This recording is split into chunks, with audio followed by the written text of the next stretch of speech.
તમારા વાળ soft, silky અને હેલ્ધી બને તે પણ કોઈ પણ વિના આડઅસર. આજકાલ મોટાભાગના લોકો વાળ સંબંધિત સમસ્યાઓનો સામનો કરી રહ્યા છે. આનું કારણ પ્રદૂષણ, તણાવ, ખરાબ ડાયટ અને કેમિકલવાળા પ્રોડક્ટ્સનો ઉપયોગ છે. આના કારણે વાળ ડ્રાય, ડલ બની જાય છે અને તૂટવા લાગે છે. વાળને સોફ્ટ અને સિલ્કી બનાવવા માટે મોટાભાગના લોકો હેર સિરમનો ઉપયોગ કરે છે. પરંતુ શું તમે જાણો છો કે બજારમાં મળતા હેર સિરમમાં રહેલા કેમિકલ લાંબા સમય સુધી ઉપયોગમાં લેવાથી તમારા વાળને નુકસાન પહોંચાડી શકે છે? જો તમે ઈચ્છો છો કે તમારા વાળ કુદરતી રીતે સોફ્ટ અને સિલ્કી બને તો હેર સિરમને બદલે કેટલીક કુદરતી વસ્તુઓનો ઉપયોગ કરી શકો છો. આ ફક્ત તમારા વાળને પોષણ જ નહીં આપે પરંતુ વાળના મૂળને પણ મજબૂત બનાવશે. તો આજે અમે તમને જણાવીશું કે તમારા વાળ પર શું લગાવવું જોઈએ જેથી તમારા વાળ સોફ્ટ, સિલ્કી અને હેલ્ધી બને તે પણ કોઈ પણ આડઅસર વિના. Aloe vera gel. વાળને મોઇશ્ચરાઇઝ કરવા માટે એલોવેરા એક ઉત્તમ કુદરતી ઉપાય છે.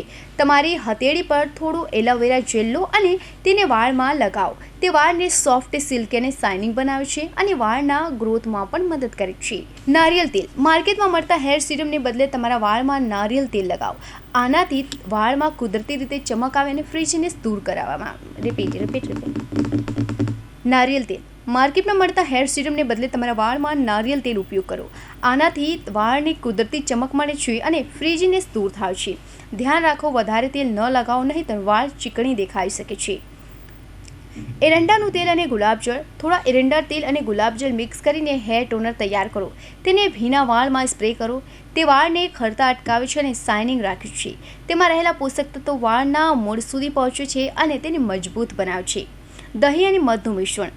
તમે અઠવાડિયામાં 2 વાર સ્નાન કરતાં પહેલાં દહીં અને મધનું હેર માસ્ક લગાવી શકો છો. તેના ઉપયોગથી વાળ કુદરતી રીતે સિલ્કી બને છે અને સિરમ લગાવવાની જરૂર પડતી નથી. Flaxseed jail. વાળને સોફ્ટ, સિલ્કી બનાવવા માટે ફ્લેક્સસીડ જેલ પણ એક સારો વિકલ્પ છે. અળસી બીજને પાણીમાં ઉકાળીને બનાવેલ જેલ એક ઉત્તમ કુદરતી હેર સ્ટાઇલર અને મોઇશ્ચરાઇઝર છે.